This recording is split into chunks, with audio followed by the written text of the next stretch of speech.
নমস্কার, সবাই ভালো আছেন তো? কিছুক্ষণের আরও একটি নতুন ব্লগে আপনাদের সবাইকে স্বাগত জানাই। আজ সোমবার, আর আজ আমাদের রাতের ডিনারে ভাবছি বানাবো চিকেন দো পেঁয়াজা। এটাই আজকের রেসিপি। বেশ কয়েকদিন হলো কোনো ভিডিও দেওয়া হয়নি, তা আজকে রাত্রে এই রেসিপিটা তৈরি করছিলাম, ভাবলাম গল্প করতে করতে আপনাদের সাথেও শেয়ার করি। এজন্য আমি নিয়েছিলাম 1 কেজি চিকেন। আপনারা আপনাদের মতন চিকেন পছন্দ করতে পারেন। আমি লেগ পিস আর বডির পিস দুটোকে মিশিয়েই নিয়ে এসেছি। আর তার সাথে লাগবে একটু ধনেপাতা আর বেশ কয়েকটা বড় বড় পেঁয়াজ, কারণ দো পেঁয়াজা যেহেতু, তাই পেঁয়াজের পরিমাণটা একটু বেশিই লাগবে। আর তার সাথে লাগবে 4টে টমেটো, দুটোকে আমি কুচো করে রেখে দিয়েছি, আর দুটো এখন গোটা আছে। বেশ 6-7টা মতন কাঁচা লঙ্কা, আর প্রায় ধরুন 50 গ্রাম মতন আদা, আর ওই 50 গ্রাম মতনই না, আরেকটু কম রসুন। দুটো গোটা গোটা রসুন হলেই চলবে।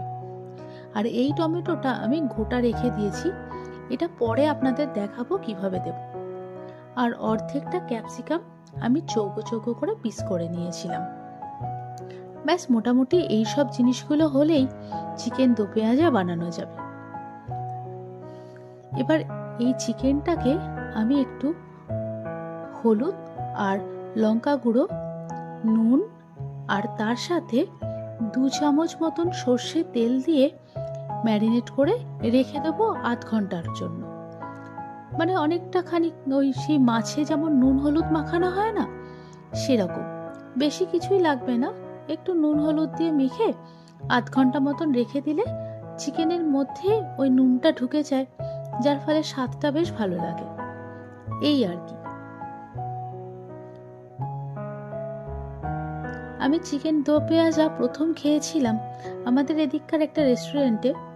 তো চিকেনের বিভিন্ন রকম প্রিপারেশনের মধ্যে এটা খেতে আমার বেশ ভালো লাগে, কারণ এতে না পেঁয়াজের ফ্লেভারটা খুব সুন্দর থাকে, তো তাই জন্য বেশ ভালো লাগে। আচ্ছা, এখানে যে পেঁয়াজগুলো আপনাদের দেখালাম তার পুরোটা কিন্তু এক্ষুনি কুচো করব না। 3-4টে মতন পেঁয়াজ কুচো করে করে কেটে নেব, আর বাকি পেঁয়াজগুলো শেষের দিকে বড় বড় করে কেটে দেওয়া হবে। তা ওটা পরে কাটবো, এখন এই কুচো করে কাটা পেঁয়াজগুলো আগে রেডি করে নিই, তাতে কি হবে, রান্নাটা বসাতে পারবো। এমনিতেই 8:30 বেজে গেছে, আজকে আমার রান্না করতে অনেক দেরি হয়ে গেল। আচ্ছা, এদিকে দেখাই, তেলটা গরম করে তাতে খানিকটা গোটা গরম মশলা, 2টো শুকনো লঙ্কা আর একটু মৌরি, এটাই ফোড়নে দিলাম। এটা একটু ভাজা ভাজা হয়ে গেলে যে পেঁয়াজগুলো কুচো করে রেখেছিলাম সেই পেঁয়াজগুলো দিয়ে দেবো। এই পেঁয়াজটা দিয়ে ভাজতে বেশ খানিকক্ষণ সময় নেবে। যেটা তখন আলোচনা করছিলাম, আজকে এত রাত হয়ে গেল কারণ আজকে অফিসের কাজ করে বাড়ি ফিরতে ফিরতেই 8টা বেজে গেছে। একটু আগে কোথায় গিয়েছিলাম জানেন? সেই দমদম। এই দেখুন, আদা রসুনটা পেস্ট করা হয়ে গেছে, সেটাও দিয়ে দিলাম। আর বাইকে করে দমদমে যাওয়া মানে ভীষণ খাটনি। তা দেখি যে উদ্দেশ্যে গিয়েছিলাম কাজটা সফল হয় কিনা, আপনারা পাশে থাকলে অবশ্যই হবে। লঙ্কাগুলো কুচো করে নিয়েছি, এই কুচো লঙ্কাগুলো এই অবস্থাতেই দিয়ে দিলাম। এগুলো একে একে দিয়ে বেশ খানিকটা ভালো মতন করে কষিয়ে নেব।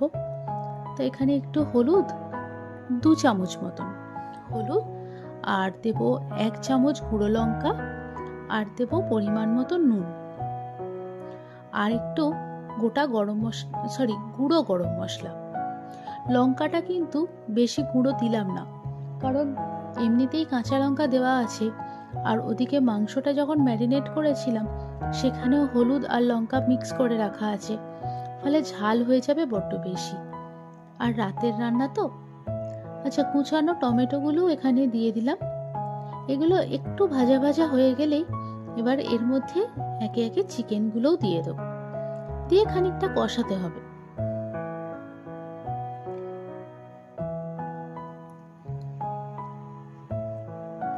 সেই সরস্বতী পুজোর পরের দিন থেকে আজ অবধি একটাও ভিডিও করা হয়নি, কারণ লাস্ট এক সপ্তাহ যাবৎ অফিসে এত কাজের প্রেশার চলছে, মানে এত দৌড়াদৌড়ি করতে হচ্ছে না, এসে আর ধৈর্য থাকছে না যে ভিডিও করা। কারণ এমনিতে রান্না করা আর ভিডিও করতে করতে রান্না করা দুটো একদম আলাদা। আপনারা যারা ভিডিও করেন তারা নিশ্চয়ই জানেন, একটা রান্না করতে যদি আধ ঘন্টা লাগে, ভিডিও করে করে রান্না করতে সে প্রায় 1.5-2 ঘন্টায় পৌঁছে যায়। এই দেখুন চিকেনটা বেশ সুন্দর করে কষা কষা হয়ে এসছে। এটা আরেকটু ভালো করে কষুক, এটা ঢাকা দিয়ে বেশ 10-15 মিনিট ভালো করে কষিয়ে নেব। ততক্ষণ এদিকে বাকি জোগাড়গুলো করে ফেলি। ধনিয়া পাতাগুলো কাটবো কুচো কুচো করে। ধনিয়া পাতাগুলো বেশ ফ্রেশ। আমি বাড়িতে এসে যখন এটা বানাবো ভাবলাম, তখন দেখি ফ্রিজে তো ধনিয়া পাতা নেই, টমেটো নেই, কাজু বাদাম নেই। তা কি করলাম, ব্লিঙ্কিটে অর্ডার দিয়ে দিলাম। ব্লিঙ্কিটে দেখেছি অর্ডার দিলে খুব সুন্দর ফ্রেশ জিনিস আসে বাড়িতে।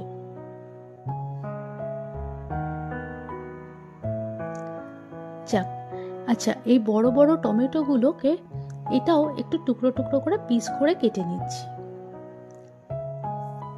এই টমেটো আর ওদিকে পেঁয়াজগুলোকে বড় বড় পিস করে কেটে নিয়ে এটাকে একটু ভেজে তুলে রাখবো। এটাও একদম শেষে দেওয়া হবে। পেঁয়াজগুলোকে দেখছেন 4 পিস করে কেটে নিয়ে সেখান থেকে এরকম খোলার মতন করে ছাড়িয়ে নেব। প্রত্যেকটা খোলা ছাড়িয়ে ছাড়িয়ে রেখে দেব, আর যখন ভাজবো তখনও আপনাদের দেখাচ্ছি। এদিকে চিকেনটা থেকে কতটা জল বেরিয়েছে দেখেছেন? এই জলেই চিকেনটা প্রায় সেদ্ধ হয়ে এসছে। কি সুন্দর সিদ্ধ হয়েছে দেখেছেন। এবার এই জলটাকে মেরে দেব। আচ্ছা এই অবস্থাতে দেব এতে অল্প একটু কাজু বাদাম বাটা। অল্প বলতে ওই ধরুন 25-30 গ্রাম মতন কাজু বাদাম, ওটাকে ভিজিয়ে রেখেছিলাম, এখন পেস্ট করে এর মধ্যে দিয়ে দিলাম। এটাতে চিকেনটার মধ্যে না খুব সুন্দর একটা ক্রিমের মতন ভাব আসে।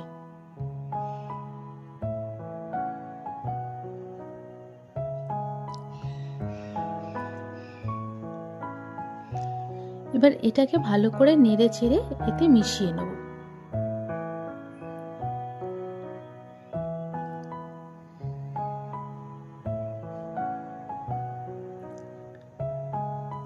রান্নাটা প্রায় হয়ে এসছে, খালি এর মধ্যে শেষের দিকে যেটা দিতে হবে, ওই পেঁয়াজ আর টমেটোটা কেটে রেখে দিয়েছিলাম, সেটাকে একটু টস করে নিয়ে দিলেই চলবে, খুব ভালো করে ভাজার দরকার নেই।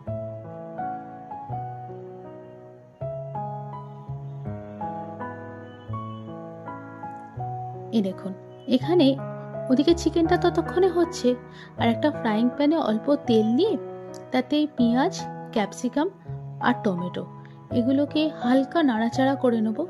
হালকা একটু রংটা যখন হয়ে যাবে, তখনই এগুলোকে কি করব, ওই চিকেনটার মধ্যে দিয়ে আর ভালো করে নাড়িয়ে মিক্স করে নিতে হবে। তাহলে কি হবে বলুন তো, একদম রেস্টুরেন্টের মতন চিকেন দো পেঁয়াজাতে ফ্লেভারটা চলে আসবে। প্রথম থেকে যদি পেঁয়াজগুলো দিতাম তাতে কিন্তু পেঁয়াজটা গলে যেত, আর সেটার টেস্টটা একদম ভালো লাগতো না। এটা শেষের দিকে দিলে পেঁয়াজটা অর্ধেক সেদ্ধ হবে, কমপ্লিট নয়। ফলে কি হবে, দো পেঁয়াজার মতন টেস্টটা থাকবে, একদম যেমন আমরা রেস্টুরেন্টে খাই।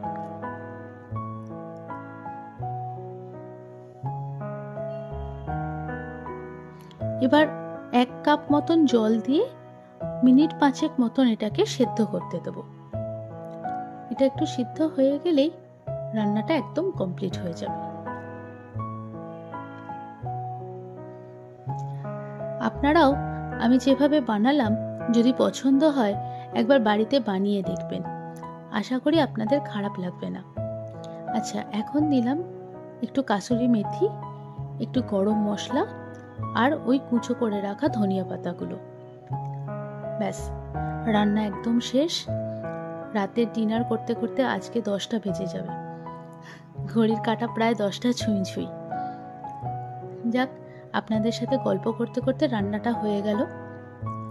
আশা করি আপনাদের আজকের ভিডিওটা ভালো লেগেছে। আর যদি ভালো লাগে অবশ্যই একটা লাইক করবেন আর কমেন্ট করে জানাবেন আমার ভিডিও আপনাদের কেমন লাগে। কারণ আপনাদের কমেন্ট এলে তবেই আমরা আরও নতুন নতুন করে ভিডিও করতে পারবো, নিজেদের ভুল ত্রুটিগুলো বুঝতে পারবো এবং সেই অনুযায়ী নতুন ভিডিও আবার বানাতে পারবো। যাক, আজকে এই পর্যন্তই।